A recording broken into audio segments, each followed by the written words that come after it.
Merhaba arkadaşlar, yeni bir video ile daha karşınızdayız. Bu videomuzda muhabbet kuşu hastalıkları ile ilgili video çekeceğiz arkadaşlar. Bu videodaki ana başlıklarımız muhabbet kuşu neden kusar, muhabbet kuşu neden ağzını açıp kapatır, muhabbet kuşu neden nefes alırken ses gelir. Bunu anlatacağız arkadaşlar. Videoya geçmeden önce kanala abone olmayı, kanala yorum atmayı ve videoyu beğenmeyi unutmayalım arkadaşlar. Teşekkür ederim şimdiden. İyi seyirler dilerim. Arkadaşlar ilk ana başlığımız muhabbet kuşu neden kusar? Arkadaşlar bunun genelde iki sebebi vardır.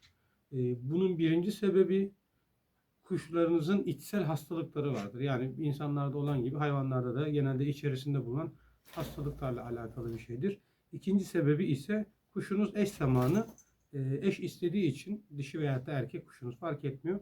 Hem kusabiliyorlar. Bunu gördüğümüz oluyor bazı hayvanlarda. Ama genelde kusmaların sebebi yani birinci sebebi olan şey içsel hastalıklar arkadaşlar. Bunlar genelde ekseriyette yani şundan bahsedeyim size.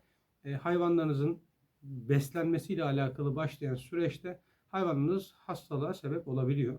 Bir önceki videoda çektiğimiz işte muhabbet kuşu ne yer adlı videoda bahsettiğimiz gibi hayvanlarınızın iyi beslenmiş olmasından ziyade iyi dezenfekte edilmiş yem ile beslenmesi daha doğru arkadaşlar. Bunun sebebi de size anlatacağım hastalıklarla ilgili yani hayvanınızın kusmasıyla ilgili hastalığını belli ediyor. O yüzden daha önceki videoda bahsettiğim gibi hayvanınızı vereceğiniz yiyeceği önce iyicene dezenfekte edin. Daha sonra hayvanınıza bunu verin. Bu problemi daha başlamadan çözebilirsiniz. Peki bunu nasıl dezenfekte edebiliriz? Daha önceki videomuzda bahsettiğimiz gibi arkadaşlar bir şeyi dezenfekte etmek istiyorsanız sirkeyle yıkamanız gerekiyor. Ve kuşunuza kesinlikle sirke vermeniz gerekiyor arkadaşlar. Haftada bir defa da olsa suluğuna sirke damlatabilirsiniz arkadaşlar. Bu örnek veriyorum yani küçük suluk dediğimiz yani 100 milimlik suluğa yaklaşık bir 5-6 damla ya da bir çay kaşığı ölçeği olarak söyleyeyim size. Onunla verebilirsiniz. Yani fazla değil az bir ölçekte verebilirsiniz. Tabi hayvanınız biraz daha ileri derecede hastaysa bunu biraz daha çoğaltabilirsiniz arkadaşlar. Sirke konusunda size bırakıyorum. Elma, üzüm, artık ne bulabilirsiniz? Genelde ekseriyette elma sirkesi üretildiği için elma sirkesi bulmanız daha kolay. Peki bunları iç paraziti yani iç parazit dediğimiz içsel hastalıkları neyle çözebiliriz? Bunun için ilaçlar var. Veteriner tavsiyelerinin kullanabileceğiniz eczaneden insan hastalıkları ile yani insanın iç parazitle ilgili ilaçları da kullanabilirsiniz. Ama ben ilaca karşıyım diyorsanız kesinlikle kuşunuza sirkenizi haftada bir kere verin. Bunun önlemini alın. İkinci olarak da şöyle söyleyeyim arkadaşlar. Sirkenin haricinde kuşunuzun önünde kesinlikle kuş kumu olsun arkadaşlar. Bazı kuşlar yemeyebilirler bunu. Çünkü bazı kuş beyaz kumu sevmez. Bazı kuş kırmızı kumu sevmez. Yani kuşunuzun yiyeceği kumu siz bulmanız gerekiyor arkadaşlar. Çok problemli hayvanlar yok. İşin açıkçası %10'luk bir kısımda bunu görüyoruz. Benim mesela bazı muhabbet kuşlarım var. Kiremit kumu dediğimiz yani ezilmiş kiremit kumunu çok seviyorlar.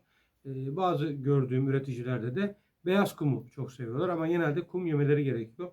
Bu hayvanlar kum yemeleri için doğada olmaları gerekiyor. Doğada olmadıkları, bizde evde kafeste durdukları için mecburen biz kumu vermemiz gerekiyor arkadaşlar. Eğer vermezseniz bu hayvan bu ihtiyacını karşılayamaz.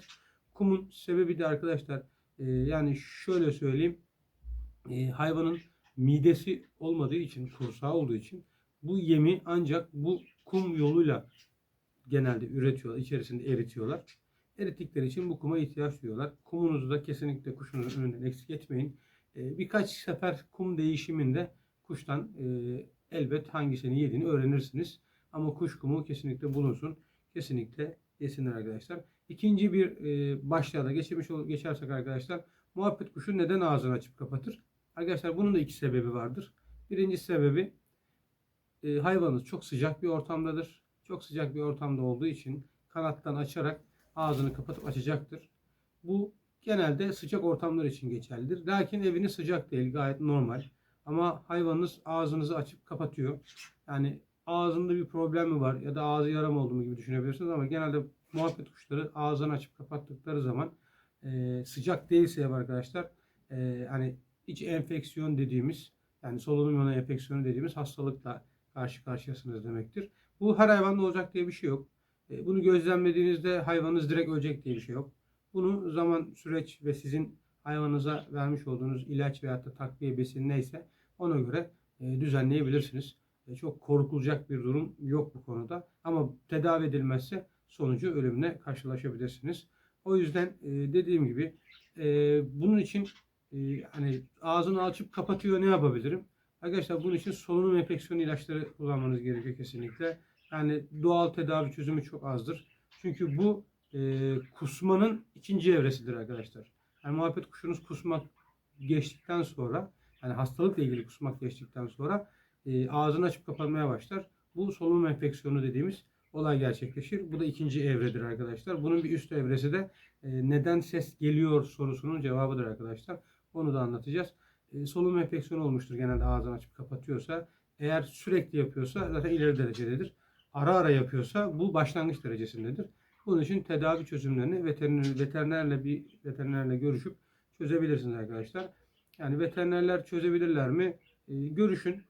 Ona göre bir tedavi yöntemi bulabiliyorlarsa çözmeye çalışın arkadaşlar. Çözemezseniz yorumlar kısmından bize ulaşın. Biz yaptığınız her yoruma karşılık yorum veriyoruz arkadaşlar. Herkesle ilgilenmeye çalışıyoruz. Attığınız yorumu kesinlikle geri bulabilirsiniz arkadaşlar. Hatta bildirimleri açarsanız size yorum geldiğinde tekrardan size cevap geldiğini göreceksinizdir. Çoğu insanın telefonu bildirim açık olmadığı için biz de otomatik olarak verdiğimiz yoruma karşılık görmüyoruz.